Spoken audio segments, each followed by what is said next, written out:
Subscribe பட்டனை அமுக்குங்க, bell பட்டனை அமுக்குங்க. வாழ்க வளமுடன். இப்படிக்கு பாட்டி வைத்தியம். வணக்கம்ப்பா, உங்கள் பாட்டி பேசுகிறேன்.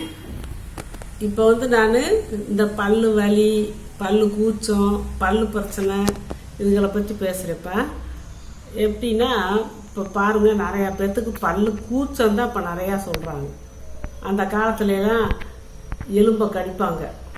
வயசானவங்க கூட 50-60 வயசுக்காரவங்க கூட எலும்புகளை கடித்து சாப்பிடுவாங்க.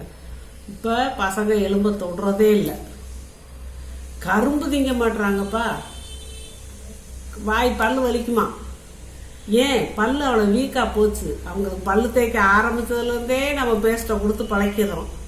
அந்த காலத்து மாதிரி உம்மிக்கருக்கு, இந்த உம்மி இருக்குல்லையா, அது நெல் குத்துற உம்மி, அதை கருகை வச்சு உம்மிக்கருக்குன்னு சொல்லுவாங்க. அதில் உப்பு போட்டு அந்த காலத்தில் எங்கள் அம்மாலாம் அப்படித்தான் ஒரு டப்பாவில் அள்ளி வச்சுக்கிட்டு நாங்கள்லாம் தேய்ப்போம். கருப்பாக இருக்கும். அதனாலனா கறி இப்படி இருக்கீங்களே, கறியை போட்டு தேய்க்கிறீங்கன்னு விளம்பரமெல்லாம் சொல்லி கடைசியில் எல்லாத்தையும் பல்லு தேய்க்க ஆரம்பிச்சப்போ பேஸ்ட்டை போட்டு விளக்கி அதில் என்னத்தை கலப்பாங்களாம் தெரியலை. எல்லார் பல்லும் டேமேஜ் ஆக்கி விட்டுறாங்கப்பா. அதில் இருக்க எனாமல், அந்த இது கொடுக்குறதே அந்த எனாமல், பல்லுக்கு மேலே இருக்க வெள்ளை கோட்டிங் தான். அதை அந்த எனாமலை தின்னு போடும் போல அந்த இது இப்படியெல்லாம் செஞ்சிடுறாங்க. அந்த காலத்தில் நாங்கள் உம்மி கருப்பு வச்சு தேய்ச்சோம். அப்புறம் இந்த வேப்பங்குச்சியை நல்லா கடிச்சு மென்று துப்பிட்டு அந்த இது நாராக இருக்கிறத வச்சு தேய்ப்பாங்களாம். ஆலங்குச்சியை வச்சு தேய்ப்பாங்க. இப்படியெல்லாம் கருவேலங்குச்சியை வச்சு தேய்ச்சாங்க. பல்லு அப்போல்லாம் ஒன்றும் ஆகலை, நல்லா இருந்துச்சு. நல்லா எலும்பை கூட கிளவி கூட எடுத்து கடிச்சு தின்னோம். இப்போ அப்படி இல்லை. சின்ன பிள்ளைங்க கூட எதுவுமே ஒரு கரும்பு சாப்பிட மாட்டேங்கிறாங்க. நேரத்துக்கு வந்துருச்சு. அதனால நம்ம அது மாற்றணும்ப்பா. ரெண்டாவது, இந்த பல்லு எனாமல் தேயறதுக்கு உடம்புல தேவையான கால்சியம் கிடைக்கிறது இல்லை. அதுக்கு தேங்காயில் நல்லா கால்சியம் இருக்குது. அதனால நம்ம தேங்காயெல்லாம் நல்லா சாப்பிட்லாம், கீரைகள்லாம் சாப்பிட்லாம்.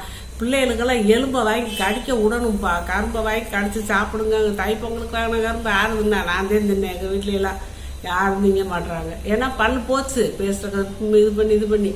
ஆனால் நான் மட்டும் எங்கள் வீட்டில் நானும் பேஸ்ட்டு தேய்ச்சி அதை கண்டு உணர்ந்து என் பல்லெல்லாம் போய் என்னென்னமோ ஆகி கடைசியில் இப்போ நான் பல்பொடி வச்சு தேய்ச்சிக்கிட்டு இருக்கேன்ப்பா. அது மாதிரி எல்லாரும் இயற்கையான பல்பொடி வச்சு தேய்ங்க. பல்லு சொத்தை வராது, பல்லு வலி வராது, பல்லு ஆட்டம் கொடுக்காது. இப்போ அரசம்பட்டை, ஆலம்பட்டை, அப்புறம் கருவேலம்பட்டை அதுக்கெல்லாம் இப்போ நாட்டு மருந்து கடையில் பொடியாகவே விற்கிது. நம்ம அதெல்லாம் வாங்கி கொஞ்சம் இந்துப்பை கலந்து, இந்த கொய்யா இலை, மா இலை, இந்த இலைகள்லாம் போட்டு கொஞ்சம் புதினா இலையெல்லாம் காய வச்சு, புதினா இலையெல்லாம் நல்லா அலசி காய வச்சு அதெல்லாம் போட்டிங்கன்னா பல்லுக்கு அந்த புதினா இலையோட அந்த மின்ட்டு வாசம் சூப்பராக கிடைக்கும். அதெல்லாம் சேர்த்து நம்ம பல்லு வலிக்கான அந்த கிராம்பு இதெல்லாம் கலந்துக்கலாம். பல்லு வெள்ளையாகிறதுக்கு இந்த படிகாரம் இருக்குது, அதெல்லாம் கலந்துக்கலாம். கலந்து பல்லுப்பொடி வச்சு தேய்ச்சி அப்படி போனீங்கன்னா பல்லு உங்களுக்கு உறுதி கொடுக்கும். இப்போ எல்லாம் பல்லு எங்கே பார்த்தாலும் தெருவுக்கு 2 பேர் இருக்காங்கப்பா பல் டாக்டர். அப்போ அந்த காலத்தில் பல் டாக்டராக இருந்தாங்க. அதெல்லாம் அவங்க வாட்டில் இருப்பாங்க. பல்லு போனாலும் வயசான காலத்தில் தான் பல்லு போய் போக்குவாயா திரிவாங்க 100 வயசில். அது வரைக்கும் நல்லா கடிச்சு தின்னு அவங்க தேய்ச்சி பல்லு கூட தேய்ச்சி போகும். பல்லு விழுகாது, ஆட்டம் கொடுக்காது. அந்த கடுக்காயிலெல்லாம் இருக்கிற துவர்ப்பு, பல்லுப்பொடியில் கடுக்காய் சேர்க்கணும். அந்த கடுக்காயில் இருக்கிற துவர்ப்பு பல்லை இறுக்கி பிடிச்சிக்கணும். ஏதாவது பல்லு வலியா, பல்லு கூச்சமாக, பல்லு ஆடுதா, ஒன்றும் வேணாம். கடுக்காய் பொடியை வாங்கி கடையிலேயே வாங்கி நம்ம அதில் கொஞ்சம் உப்பு கலந்து பழு தேய்ச்சோம்னா சரியாக போயிடும். அதனால் அப்படி செஞ்சுக்கிறணும். காலையில் எந்திரிச்சு பழு தேய்ச்சிடணும்ப்பா.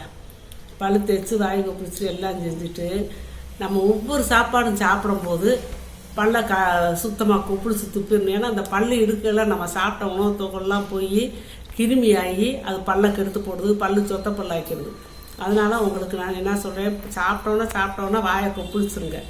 ஒவ்வொரு தடவை தண்ணி குடிக்கும் போதும் நம்ம எப்போதும் தண்ணி குடிப்போம்ல, அதை கொப்பிடிச்சே குடிங்க. அது நம்ம உண்மையிலே தான் நம்ம வயிற்றுக்குள்ளே போட்டோம். ஒவ்வொரு தடவை தண்ணி, அப்போ பல்லு நம்மளுக்கு சுத்தமாகிக்கிட்டே இருக்குது. ஒவ்வொரு தடவை தண்ணி குடிக்கும் போது கொப்பிடிச்சு தண்ணி குடிங்க. நைட்டு படுக்க போகும்போது பல்லை தேய்ச்சி லேசாக கொஞ்சோண்டு உப்பு போட்டு வெதுன தண்ணியில் உப்பு தண்ணியை போட்டு நல்லா வாயை கொப்பிடிச்சிட்டு, நல்ல தண்ணியில் கொப்பிடிச்சிக்கோங்க. அப்புறம் உப்பு தண்ணியில் லாஸ்ட்டாக 1 கிளாஸ் தண்ணி எடுத்து கொப்பிடிச்சிட்டு படுத்துட்டிங்கன்னா வாயில் எந்த கிருமி இருக்கா அந்த உப்புக்கு எல்லாம் செத்து போகும். நம்ம வாட்டில் நிம்மதியாக தூங்கலாம். அதனால் நீங்கள் நைட் நேரத்தில் பல்லு தேய்க்க பழகுங்க, பல்லு பொடியில் தேய்ச்சி பழகுங்க. இந்த பேஸ்ட்டுகள்லாம் கொஞ்சம் கொஞ்சமாக விடுங்க. அந்த காலத்தில் நெல்லிக்காயெல்லாம் நாங்களாம் சக்கரை மாதிரி வச்சுக்கிட்டு கடிச்சு தும்போம். இப்போ நெல்லிக்காய் பிள்ளைய தொடுறாங்க, தொட மாட்டாங்க.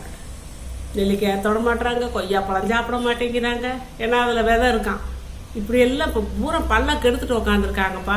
பழையபடி நீங்கள் இந்த உம்மிக்கருக்கு, இந்த பல்லு பொடி இந்த மாதிரி நீங்கள் இது பண்ணாதே நீங்கள் பல்லுகளை காப்பாற்ற முடியும்ப்பா. இல்லாட்டி காலம் பூரா சின்ன வயசுல பொய் பல்லுப்பா, அது வேறு பொய் பல்லு வேறு கொண்டு வந்து வச்சுட்டாங்க. அந்த பொய் பல்லை வச்சுக்கிட்டு கட்டிக்கிட்டு இப்படியே கிடக்க வேண்டியதாக காலம் பூரா ஆஸ்பத்திரிக்கு போய்கிட்டு அவங்க பல்லை க்ளீன் பண்ணணும்பாங்க. இதெல்லாம் தேவையா நம்மளுக்கு? அதனால் பழைய மாதிரிக்கு தாத்தா பாட்டி காலத்தில் இருந்த மாதிரி எல்லாம் பல்லு பொடி உம்மிக்கருக்கு இந்த மாதிரி வச்சு தேய்ச்சி உங்கள் பல்லுகளை காப்பாற்றிக்கங்கப்பா. வாழ்க்கை வளமுடன்.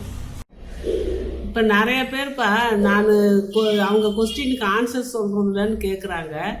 சொல்லிக்கிட்டு தான் இருக்கேன். நான் அதுக்குன்னு சொல்லி பார்வையாளர்கள் கேள்வி பதில் நான் போட்டிருக்கேன். அதை பார்த்துக்கங்கப்பா. அதை பார்த்தீங்கன்னா உங்களுக்கு தெரியும். நான் வரிசையாக கேள்வி பதில் போட்டுக்கிட்டே இருக்கேன். அதில் போட்டு பார்த்தீங்கன்னா நீங்கள் கேட்ட கேள்விக்கெல்லாம் நான் பதில் சொல்லிடுறேன்ப்பா. அதை கட்டாயம் நீங்கள் பார்த்து தெரிஞ்சுக்கோங்க. சப்ஸ்கிரைப் பட்டனை அமுக்குங்க, பெல்லு பட்டனை அமுக்குங்க. வாழ்க வளமுடன். இப்படிக்கு பாட்டி வைத்தியம்.